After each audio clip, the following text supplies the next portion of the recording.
شروع اللہ کے بابرکت نام سے جو بڑا مہربان اور نہایت رحم کرنے والا ہے۔ نہ کبھی بیماری ہوگی نہ کبھی مالی پریشانی ہوگی۔ فجر کے وقت میں اس صورت کو پڑھنے کی فضیلت کے بارے میں بزرگ فرماتے ہیں کہ اس شخص کو دنیا کے تمام خزانے حاصل ہو جاتے ہیں۔ ایسا انسان انشاءاللہ نہ تو کبھی بیمار ہوگا اور نہ ہی اسے کوئی مالی پریشانی ہوگی۔ ایسی صورت کے جسے آپ صبح فجر کے وقت میں 41 بار پڑھنے کا اپنا معمول بنا لیں تو آپ کی زندگی سے تمام پریشانیاں، تمام بیماریاں اللہ کے فضل و کرم سے ختم ہو جائیں گی۔ دنیا کے سارے خزانے آپ کے قدموں میں ہوں گے، گھر میں، رزق میں اور مال اور جان میں خوب برکت ہوگی۔ ناظرین، یہ بزرگ دین کا آزمودہ عمل ہے۔ اللہ کے احکام کو بجا لانے اور ممنوعات سے اجتناب برتنے کا نام ہی بندگی اور عبادت ہے، اور اسلام کے نزدیک عبادت کا مفہوم نہایت وسیع ہے۔ اسلام کا مطالبہ ہے کہ انسان کی پوری زندگی عبادت ہو اور اس کی طرح زندگی بسر کرے کہ اس کا ہر کام عبادت میں شمار ہو، اور اس کا واحد طریقہ یہی ہے کہ وہ اللہ کے بتائے ہوئے طریقے کے مطابق زندگی گزارے، ہر بات میں حکم الہی کو پیش نظر رکھے۔ اسلام اس بڑی عبادت کے لیے انسان کو جن ذرائع سے تیار کرتا ہے اور اس کی تربیت کرتا ہے، عرف عام میں انہیں عبادت کہا جاتا ہے، لیکن دراصل ناظرین یہ تمرین عبادت ہے۔ انہیں ارکان اسلام میں بھی اسی وجہ سے کہا جاتا ہے کہ اسلام کی عمارت انہی ستونوں پر قائم ہے۔ ناظرین، ارکان اسلام میں نماز سر فہرست ہے، اور ان تمام عبادتوں میں نماز کو جو اہمیت اور فضیلت حاصل ہے وہ کسی بھی صاحب ایمان اہل نظر سے پوشیدہ نہیں ہے۔ نماز کی اہمیت کا اندازہ اس بات سے بھی لگایا جا سکتا ہے کہ قرآن کریم کے ہر پیغام میں صلاۃ یعنی نماز کا لفظ جلی حرف میں موجود ہے۔ ایمان کے بعد سب سے اہم رکن جس کا مطالبہ اہل اسلام سے کیا گیا ہے وہ نماز ہی ہے۔ نماز مسلمانوں کی دینی پہچان اور امتیازی نشان ہے، اور یہی وجہ ہے کہ قرآن اور حدیث میں اس کی ادائیگی پر بہت زیادہ زور اور ترک پر وعید موجود ہے۔ فرمان نبوی صلی اللہ علیہ وآلہ وسلم کے مطابق نماز کی دین میں وہی اہمیت ہے جو انسانی جسم میں سر کی اہمیت ہے۔ مومن اور کافر کے درمیان امتیاز کرنے والی چیز نماز ہے، لہٰذا جس نے اسے چھوڑا اس نے کفر کیا۔ ناظرین، اس وعید سے اندازہ لگایا جا سکتا ہے کہ اسلام میں نماز کی اہمیت کتنی ہے۔ جو چیز جس قدر اہم اور ضروری ہوتی ہے اس کی بجا آوری پر اجر و ثواب بھی اسی قدر زیادہ ملتا ہے۔ چنانچہ نماز کا ثواب بھی اس قدر ہے کہ ایک انسان اس کا تصور بھی نہیں کر سکتا۔ 5 وقت نماز میں فجر کی نماز کی اہمیت اور فضیلت سب سے نمایاں ہے، اور اس کی ادائیگی پر اجر و ثواب بھی دیگر 4 نمازوں سے زیادہ ہے۔ اس کی وجہ یہ ہے کہ فجر کے وقت تمام دنیا نیند کے آغوش میں محو سراحت ہوتی ہے اور خوب خرگوش کے مزے لے رہی ہوتی ہے۔ لوگ پر غفلت اور سستی کی چادر تنی ہوتی ہے، اور ایسے میں نرم و گرم آرام دہ بستر کو چھوڑ کر اللہ کی اطاعت اور محبت میں بارگاہ الہی میں سجدہ ریز ہونا بڑا ہی پرمشقت اور نفس کو زیر کرنا جیسا مشکل کام ہے۔ اللہ سبحانہ و تعالیٰ کی سنت ہے کہ بندے کو جس نیکی کے کرنے میں مشقت زیادہ ہو اور نفس و شیطان سے لڑائی لڑنی پڑے، اللہ اس پر زیادہ اجر و ثواب عطا کرتا ہے، چاہے وہ نیکی کتنی ہی چھوٹی کیوں نہ ہو۔ قرآن اور حدیث سے بھی نماز فجر کی قرات اور تلاوت قرآن مجید کی اہمیت اجاگر کرتی ہے، جس سے فجر کے وقت اور نماز فجر کی اہمیت کا پتہ چلتا ہے۔ سورۃ بنی اسرائیل میں فرمایا گیا ہے کہ فجر کا قرآن بے شک فجر کی نماز میں پڑھا جانے والا قرآن محسوس اور مشہود ہو کر سامنے آ جاتا ہے، یعنی کہ اگر فجر کی نماز میں پڑھا جانے والا قرآن بغور پڑھا یا سنا جائے تو وقت فجر کے تمام انوارات اور تجلیات قرآنی فیوزات و برکات میں سے شکل ہو کر اللہ کے وجود اور اس کی وحدانیت کی گواہی دیتے ہیں، محسوس ہوتے ہیں۔ حدیث نبی صلی اللہ علیہ وآلہ وسلم سے بھی نماز کی اہمیت اور فضیلت اور اس کی نورانیت کا پتہ چلتا ہے۔ آپ صلی اللہ علیہ وآلہ وسلم نے فرمایا کہ فجر کی 2 سنتیں دنیا اور دنیا کی ہر چیز سے افضل ہیں۔ بھائیوں اور بہنوں، قرآن اور حدیث اور اسلامی لٹریچر میں دنیا سے مراد مشرق و مغرب، شمال و جنوب کا کرہ ارض نہیں، بلکہ دنیا سے مراد یہ تمام کائنات، اس کی تمام تر نعمتیں، خزانے، دولت، ثروت، حکومت اور ساتھ مراد ہے۔ سوچے، جب فجر کی 2 رکعات سنتوں کی یہ فضیلت ہے کہ پوری دنیا کی نعمتیں اور خزانے اس کے سامنے ہیچ ہیں، تو پھر فجر کے فرض کا کیا عالم ہوگا۔ ناظرین کرام، صحیح مسلم کی روایت میں ہے کہ رسول اللہ صلی اللہ علیہ وآلہ وسلم نے فرمایا، جو شخص فجر کی نماز پڑھ لیتا ہے وہ اللہ کے ذمہ میں آ جاتا ہے، یعنی جو شخص فجر کا فریضہ ادا کر لیتا ہے وہ اللہ کی حفاظت میں آ جاتا ہے۔ اور اسے کوئی بھی چیز نقصان نہیں پہنچا سکتی۔ بخاری اور مسلم ہی کی ایک روایت میں ہے کہ جس نے ٹھنڈے وقت کی نماز یعنی فجر اور عصر کی ادا کر لی وہ جنت میں داخل ہوگا، یعنی آپ صلی اللہ علیہ وآلہ وسلم نے فجر اور عصر ادا کر لینے والے کو جنت کی بشارت سنائی ہے۔ ناظرین، ایک اور روایت میں ہے کہ رسول اللہ صلی اللہ علیہ وآلہ وسلم نے فرمایا کہ جو شخص عشاء کی نماز با جماعت ادا کرے اسے آدھی رات کے قیام کا ثواب ملے گا، اور جو عشاء اور فجر دونوں کی نماز با جماعت ادا کرے تو اس کے لیے پوری رات کے قیام کا ثواب ہوگا۔ افسوس کہ نماز فجر کی ادائیگی میں ہماری سستی اور کوتاہی انتہا کو پہنچی ہوتی ہے۔ کوئی بھی موسم ہو، بقیہ 4 نمازوں کے مقابلے میں فجر میں نمازی بہت کم تعداد میں ہوتے ہیں، اور یہی حال گھروں میں خواتین کی نماز فجر کا ہے۔ فجر میں وہ اہتمام نہیں ہوتا جو بقیہ 4 نمازوں کی ادائیگی میں ہوتا ہے۔ موسم گرما میں راتیں چھوٹی ہونے کا بہانہ اور موسم سرما میں صبح سردی ہونے کا عذر، لیکن ہمارا ہر بہانہ اور ہمارا ہر عذر نماز میں کوتاہی اور غفلت کے سلسلے میں اللہ کے ہاں ناقابل قبول ہوگا۔ ناظرین، ہم میں سے اکثر لوگوں کو ایک شکوہ ہمیشہ رہتا ہے کہ روزی میں برکت نہیں، گھر میں برکت نہیں ہے، جتنا مرضی کما لیتے ہیں پتہ نہیں چلتا کہ کہاں گیا، ہر وقت کوئی نہ کوئی پریشانی رہتی ہے، کبھی کوئی بیمار ہوتا ہے، کبھی کوئی تنگی آ جاتی ہے۔ اگر ہم اس تمام بے برکتی، تنگ دستی، بے روزگاری اور پریشانیوں کو نماز فجر کی عدم ادائیگی کے پس منظر میں دیکھیں تو معلوم ہوگا کہ یہ سب بے برکتی اسی سبب سے ہے کہ ہم نماز فجر کی ادائیگی میں حد درجہ کوتاہی اور لاپرواہی کا شکار ہیں۔ ناظرین، رسول اللہ صلی اللہ علیہ وآلہ وسلم کی اس حوالے سے متعدد احادیث موجود ہیں جن میں رزق کی تقسیم اور فراوانی کو نماز فجر کی ادائیگی سے مشروط کیا گیا ہے۔ ایک فرمان نبوی صلی اللہ علیہ وآلہ وسلم کا مفہوم ہے کہ رزق تقسیم کرنے والا فرشتہ ہر صبح فجر کے وقت بندے کا رزق لے کر زمین پر اترتا ہے، اور جو دروازہ فجر کے وقت کھلا ہوتا ہے فرشتہ اس کا رزق دروازے پر رکھ کر چلا جاتا ہے، اور جو دروازہ فجر کے وقت بند ہوتا ہے تو فرشتہ اس کا رزق واپس لے کر چلا جاتا ہے۔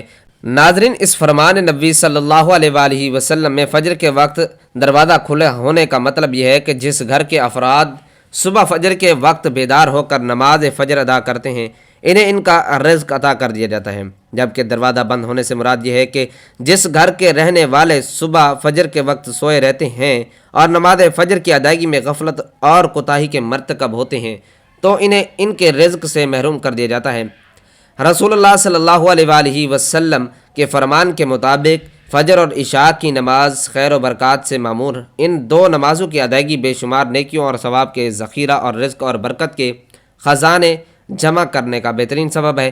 جیسا کہ رسول اللہ صلی اللہ علیہ وآلہ وسلم نے ارشاد فرمایا کہ اگر لوگوں کو عشاء اور فجر کی نماز کا ثواب معلوم ہو جائے تو وہ ان 2 نمازوں میں ضرور آنا چاہیں گے، گھٹنوں کے بل گھسیٹتے ہوئے ہی کیوں نہ آنا پڑا۔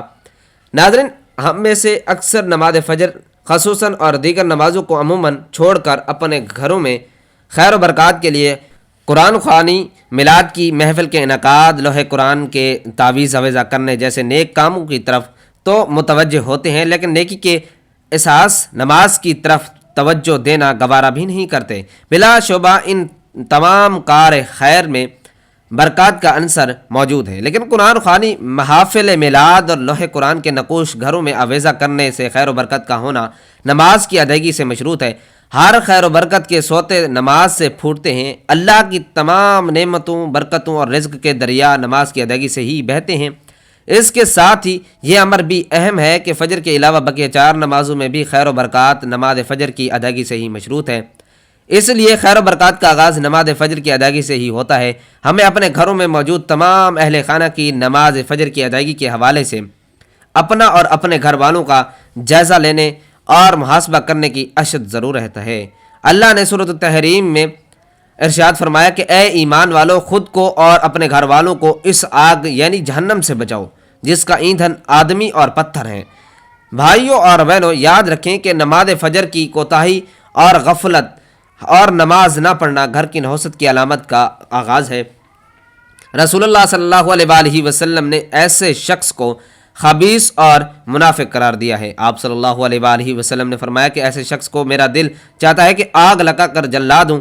اللہ اکبر! ناظرین، کتنی بڑی وعید ہے اور ہمارے نوجوان جو رات بھر موبائل پر مصروف رہتے ہیں، ان کے لیے یہ لمحہ فکر یہ ہے کہ ہر مسلمان کو یہ بات ذہن نشین رکھنی چاہیے کہ نماز فجر میں ناغہ اللہ اور اس کے رسول کو کسی صورت قبول نہیں۔ یہ ایسی غلطی اور سستی پر مبنی گناہ ہے کہ اس پر جتنا لکھا اور بولا جائے وہ کم ہے۔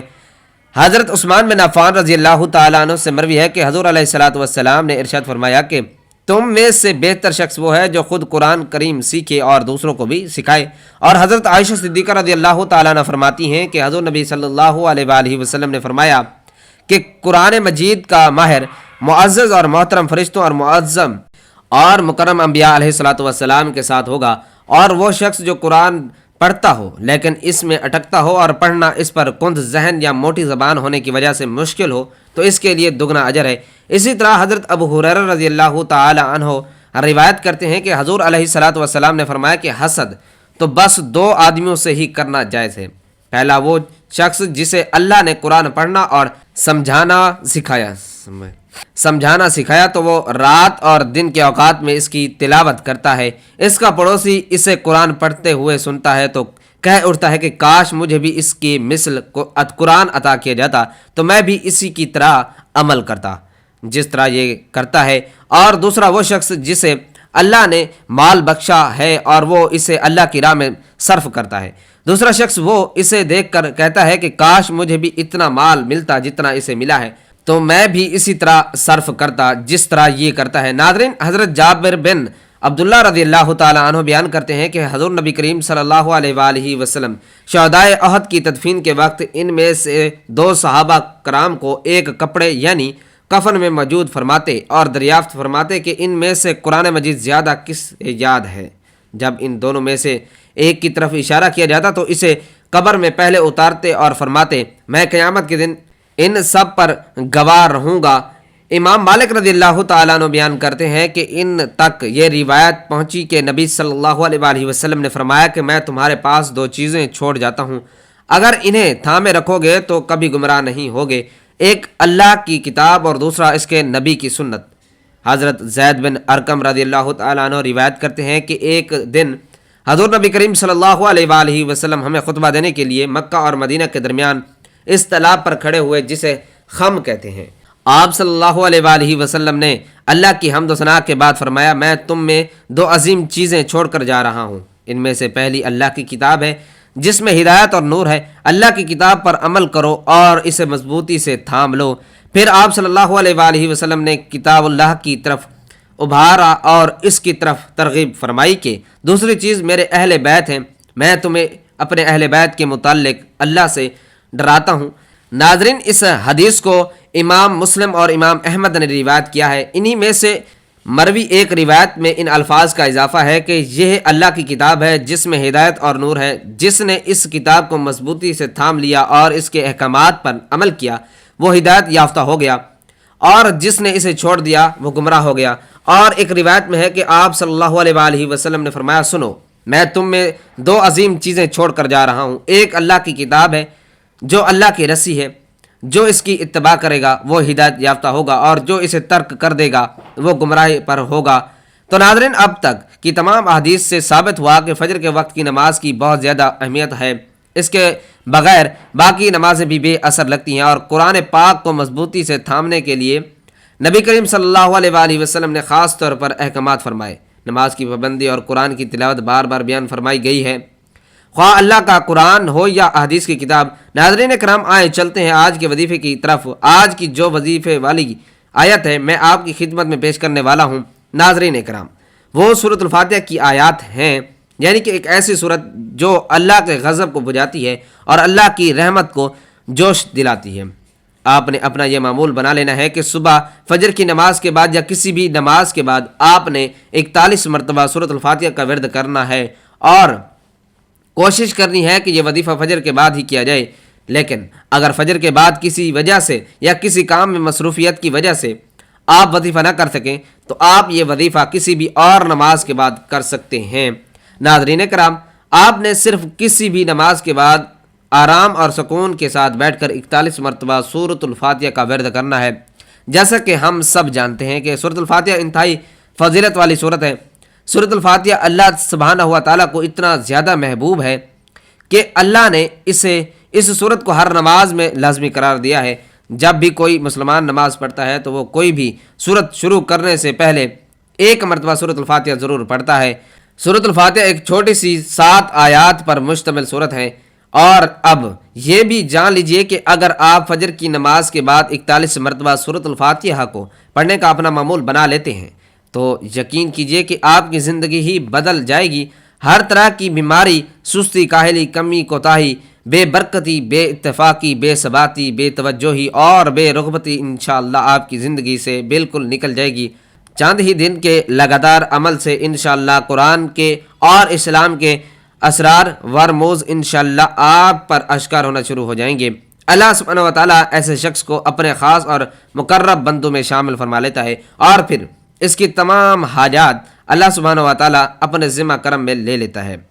ایسے غیبی خزانے اللہ اپنی قدرت کاملہ سے اسے عطا فرماتا ہے کہ جن کا گمان بھی کبھی اس کے دماغ اور خیال میں نہیں گزرا ہوتا۔ اس کی زبان سے نکلی ہوئی ہر بات اللہ عز و جل کے ہاں شرف قبولیت حاصل کرنے لگتی ہے۔ بھائیوں اور بہنوں، چند ہی دن کے عمل سے انسان کی زبان میں وہ تاثیر پیدا ہونے لگتی ہے کہ ایسا شخص اگر کسی بیمار کو 7 بار سورۃ الفاتحہ پڑھ کر دم کرے تو اللہ اسے شفا عطا فرما دیتا ہے۔